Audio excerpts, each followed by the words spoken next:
अस्सलामुअलैकुम, मैं हूं आपका दोस्त और आप देख रहे हैं मिस्टर प्लीडर। आज हम एक नई सीरीज़ को स्टार्ट करने जा रहे हैं जिसका नाम है द कॉन्ट्रैक्ट एक्ट 1872।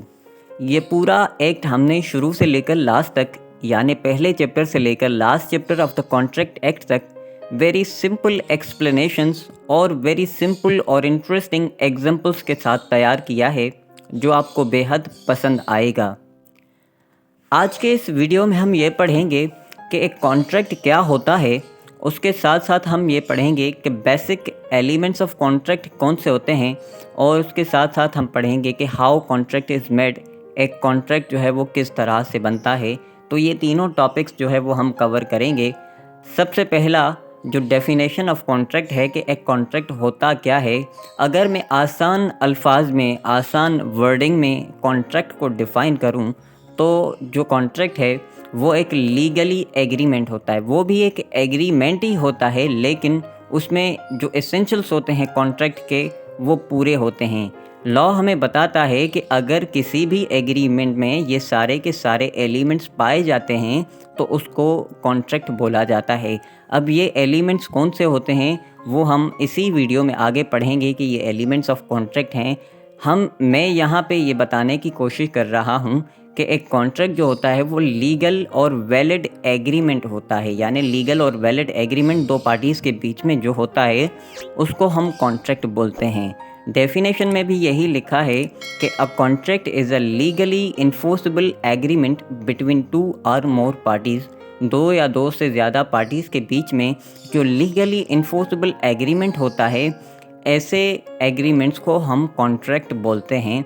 जब हम आगे इसके एलिमेंट्स पढ़ेंगे और उसके साथ साथ हम ये पढ़ेंगे कि किस तरह से एक कॉन्ट्रैक्ट बनता है, तो उसके बाद आप कॉन्ट्रैक्ट भी समझ जाएंगे कि क्या डिफरेंस है कॉन्ट्रैक्ट और एग्रीमेंट में, और ये भी आप समझ जाएंगे कि एग्रीमेंट इन्फोर्सेबल क्यों नहीं होता, कॉन्ट्रैक्ट इन्फोर्सेबल क्यों होता है।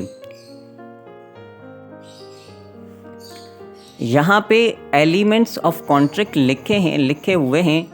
सबसे पहले हम ये देखते हैं कि ये एलिमेंट्स क्या होते हैं। देखें, एलिमेंट्स ये वो बेसिक चीज़ें होती हैं जो किसी भी एग्रीमेंट को कॉन्ट्रैक्ट बनाती है। ये यानी कॉन्ट्रैक्ट के बेसिक एसेंशियल्स होते हैं। अगर किसी भी एग्रीमेंट में पाए जाते हैं तो उसको हम कॉन्ट्रैक्ट ऑटोमेटिकली कहते हैं। ये कॉन्ट्रैक्ट कोई अलग चीज़ नहीं होती, ये वही एग्रीमेंट ही होती है, लेकिन उस एग्रीमेंट में जब ये बेसिक एलिमेंट्स पाए जाते हैं तो उसको हम कहते हैं कि ये एक कॉन्ट्रैक्ट है। तो सबसे पहला जो एलिमेंट है वो है आइडेंटिफिकेशन, यानी पर्सनल इन्फॉर्मेशन। अगर दो पार्टीज़ आपस में जो कॉन्ट्रैक्ट कर रही हैं या लीगल एग्रीमेंट में एंटर हो रही हैं, तो उनकी आइडेंटिफिकेशन, उनके नाम वगैरह या उनके नंबर अगर किसी को पता है तो ठीक है, वरना उनके कॉन्ट्रैक्ट में लिखे जाते हैं ना, ए पार्टी है दूसरी बी पार्टी है, तो उनकी आइडेंटिफिकेशन, उनकी पर्सनल इन्फॉर्मेशन। उसके बाद है ऑफ़र यानी एक पार्टी ऑफ़र करती है और दूसरी पार्टी एक्सेप्ट करती है, तो आइडेंटिफिकेशन के बाद ऑफ़र और एक्सेप्टेंस होना ज़रूरी है। ये दो एलिमेंट्स हैं। उनके बाद है कंसिडरेशन। अब कंसिडरेशन क्या होता है? कंसिडरेशन बेसिकली कुछ वैल्यू होता है या कुछ सर्विस होती है, पैसे वगैरह जो भी चीज़ें जिसकी लेन देन होती है ना, उसको कंसिडरेशन बोला जाता है। कंसिडरेशन सर्विस भी हो सकती है, कोई वैल्यू भी हो सकता है, कुछ पैसे वगैरह कोई भी चीज़ जो है वो हो सकती है, उसको लॉ में कंसिडरेशन बोला जाता है। इस कॉन्ट्रैक्ट एक्ट में कंसिडरेशन बोला जाता है। उसके बाद जो है वो मीटिंग ऑफ माइंड है, यानी आपस में उनके जो ख़यालात हैं वो मिलते जुलते हों, ऐसे ना हो कि ज़बरदस्ती किसी के ऊपर दबाव हो। तो कॉन्ट्रैक्ट में ये भी बेसिक एलिमेंट्स है कि अगर दो पार्टीज़ आपस में कॉन्ट्रैक्ट कर रही हैं तो दोनों की मीटिंग ऑफ माइंड भी होने चाहिए। कोई दूसरे के ऊपर डोमिनेंट ना जो है होना चाहिए। उसके बाद जो दो लास्ट एलिमेंट्स हैं, एक है कॉम्पिटेंसी और लीगैलिटी। ये दोनों जो है वो वेरी इम्पॉर्टेंट हैं। कॉम्पिटेंसी ये होता है कि सामने एक बंदा जो कॉम्पिटेंट हो, यानी वो साउंड माइंड हो, यानी उसके जो दिमागी हालत हो वो ठीक हो, मेंटली फिट हो, तो ऐसे बंदे को जो है वो कॉम्पिटेंट बोला जाता है। या फिर कॉम्पिटेंट उस बंदे को बोला जाता है जो 18 साल से ज़्यादा की उम्र का हो।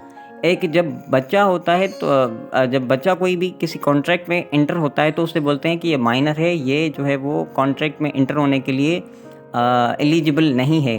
तो सबसे पहले अगर कोई बंदा कॉन्ट्रैक्ट में एंटर हो रहा है तो वो कॉम्पिटेंट होना चाहिए, यानी वो साउंड माइंड मेंटली फिट भी होना चाहिए और वो मेजर भी होना चाहिए। उसके बाद कैपेसिटी की बात करता है कि कैपेसिटी यानी उसकी जो परफॉर्म करने की हालत है ना, वो भी उसके पास होनी चाहिए। जैसे अगर मैं कहूँ कि अगर किसी को एक जहाज़ बनाने के लिए या 2 जहाज़ बनाने के लिए मैं कॉन्ट्रैक्ट साइन करता हूँ और वो जहाज़ तैयार कर लेते हैं, मेरे पास साइकिल लेने के पैसे नहीं हैं जेब में और वो बाद में कोर्ट जाके बोलेगा कि सर ये पैसे नहीं दे रहा तो जहाज़ों के, तो कोर्ट भी बोलेगी ना कि भाई कैपेसिटी तो देखी होती इसकी कि क्या ये कैपेबल भी है उस कॉन्ट्रैक्ट को पूरा करने के लिए या नहीं है। तो कैपेसिटी यही होती है यानी कि कैपेसिटी कि क्या आप उस कॉन्ट्रैक्ट को पूरा भी कर सकते हैं या नहीं। उसके बाद लीगैलिटी आती है कि लीगैलिटी क्या है, यानी आप जिस चीज़ के लिए या जिस चीज़ की कॉन्ट्रैक्ट कर रहे हैं या इंटर हो रहे हैं, वो चीज़ें लीगल होनी चाहिए। तो ये सारे के सारे जो एलिमेंट्स हैं, ये बेसिक एलिमेंट्स हैं, जब किसी भी एग्रीमेंट में पाए जाते हैं, तो वो एग्रीमेंट ऑटोमेटिकली कॉन्ट्रैक्ट बन जाता है, तो उसको हम कॉन्ट्रैक्ट कहते हैं। अगर इनमें से कोई भी चीज़ मिसिंग होती है तो वो एग्रीमेंट तो होती है लेकिन वो कॉन्ट्रैक्ट नहीं बन पाता। लेकिन लॉ बोलता है कि कॉन्ट्रैक्ट का वैल्यू है हमारी नज़र में, यानी लॉ की नज़र में कॉन्ट्रैक्ट का वैल्यू है लेकिन एग्रीमेंट का कोई वैल्यू नहीं होता। अगर आप कोई भी कोर्ट में एग्रीमेंट लेके जाएंगे तो बोलेगा कि भाई इसका कोई वैल्यू नहीं है, ये इन्फोर्सेबल बाय लॉ नहीं है। लेकिन अगर ये सारे एसेंशियल्स पूरे होंगे उसी एग्रीमेंट में, वो कॉन्ट्रैक्ट कहलाएगा। लेकिन आप लेके जाएंगे कोर्ट में कि सर ये हमारे साथ गलत हुआ है, तो कोर्ट बोलेगी जी बिल्कुल ये आपका कॉन्ट्रैक्ट वैलिड है और लॉ की नज़र में इसका कोई ना कोई वैल्यू है। तो ये पूरे के पूरे बेसिक एसेंशियल्स से जो भी किसी एग्रीमेंट में पाए जाते हैं तो उसको कॉन्ट्रैक्ट बोला जाता है। इसका एक एग्जांपल है यहाँ पे कि Bablu made an offer to Ali for selling his mobile in RS 5000, Ali accepted. यानी बबलू ने अली को ऑफ़र की कि मैं अपनी 5000 में मोबाइल बेचना चाहता हूं और अली ने उसको एक्सेप्ट कर लिया। यहाँ पे आइडेंटिफिकेशन की अगर बात करें तो बबलू है एक पार्टी, दूसरी अली है। जो है बबलू ने ऑफ़र की और वहाँ पे अली ने जो है वो एक्सेप्ट कर ली, ऑफ़र एक्सेप्टेंस भी आ गई। कंसिडरेशन मैंने बताया था कि कंसिडरेशन कोई भी वैल्यू होती है, कोई भी सर्विस होती है, पैसे वगैरह ऐसी चीज़ों को कंसिडरेशन बोला जाता है। तो यहाँ पे देखें तो 5000 कंसिडरेशन भी आ गई, यानी आइडेंटिफिकेशन भी आ गई, ऑफ़र भी आ गई, एक्सेप्टेंस भी आ गई और उसके बाद कंसिडरेशन भी ऐड हो गई।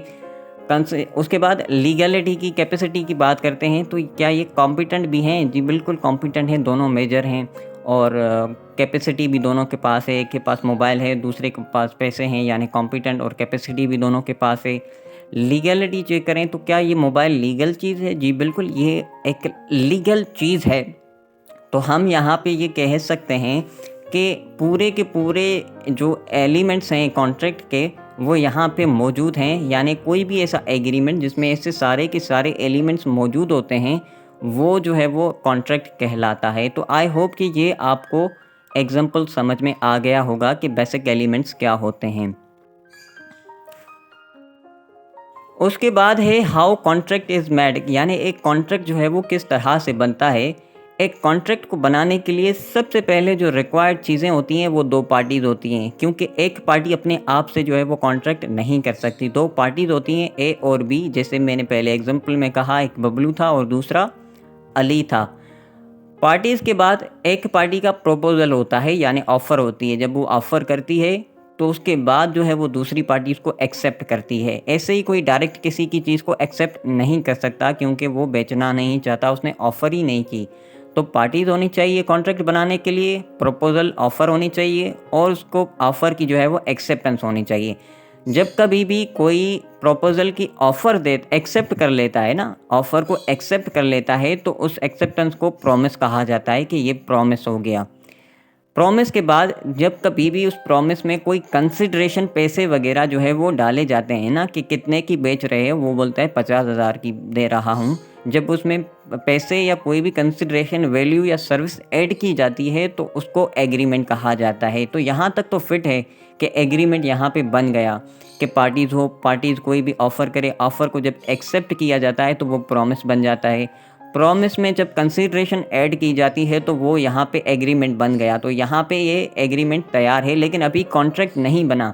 तो कॉन्ट्रैक्ट बनाने के लिए इस एग्रीमेंट में वो सारे एसेंशियल जो है वो रिक्वायर्ड होते हैं, जो हमने इससे पहले पढ़े हैं कि ये जो है वो कॉन्ट्रैक्ट के एलिमेंट्स हैं, ये एसेंशियल्स हैं। जैसे मैंने आपको ये पढ़ाया कि आइडेंटिफिकेशन हो, ऑफ़र एक्सेप्टेंस हो, और उसके बाद जो है वो इसकी कंसिडरेशन हो, कंसिडरेशन के बाद कैपेसिटी हो, और कॉम्पिटेंसी हो, लीगैलिटी हो।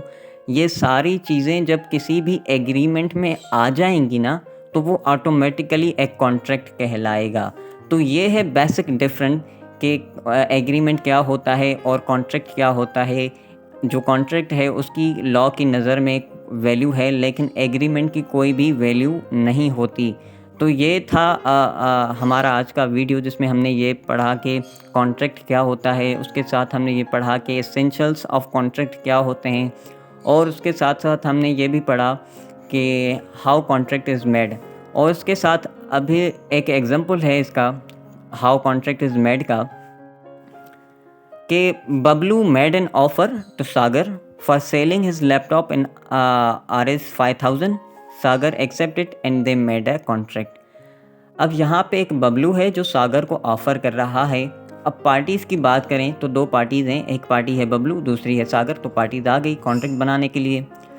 एक ने ऑफ़र की, बबलू ने ऑफ़र की, सागर ने एक्सेप्ट कर ली। जब एक्सेप्ट कर ली तो यहाँ पे ये इनका प्रॉमिस बन गया। तो प्रॉमिस कहाँ पे बन गया? जब ऑफ़र को एक्सेप्ट कर लिया। उसके बाद है कंसिडरेशन। क्या कंसिडरेशन इसमें कुछ आ गई? जी बिल्कुल, 5,000 रुपये जो रकम है वो उसमें ऐड हो गई। तो यहाँ पे ये कंसिडरेशन जब किसी भी प्रॉमिस में ऐड हो जाती है तो वो जो है वो एग्रीमेंट बन जाता है। तो यहाँ पे कंसिडरेशन ऐड की और वो एग्रीमेंट बन गया। तो सागर ने उसको एक्सेप्ट कर लिया। अब हम क्या चेक करते हैं, क्या ये दोनों कॉम्पिटेंट हैं? जी बिल्कुल, दोनों मेजर हैं, साउंड माइंड हैं, मेंटली भी फिट हैं, तो कॉम्पिटेंट भी हैं, कैपेसिटी भी है दोनों के पास। क्या ये जो चीज़ आपस में दे रहे हैं, क्या वो लीगल है? जी बिल्कुल लीगल है, क्योंकि ये लैपटॉप जो है वो बबलू का अपना लैपटॉप परचेज़ किया हुआ है। तो हमने यहाँ पे देखा कि सारे के सारे जो बेसिक एलिमेंट्स थे एक कॉन्ट्रैक्ट को बनाने के लिए, वो सारे के सारे इस एग्रीमेंट में मौजूद हैं। तो हम इसको अब कह सकते हैं कि ये एक वैलिड जो है वो कॉन्ट्रैक्ट है। तो आज के इस वीडियो में हमने ये सारे के सारी चीज़ें जो है वो देखी कि कॉन्ट्रैक्ट एक होता क्या है। उसके बाद एलिमेंट्स को हमने डिस्कस किया, और उसके बाद हमने लास्ट में देखा कि एक कॉन्ट्रैक्ट जो है वो किस तरह से बनता है।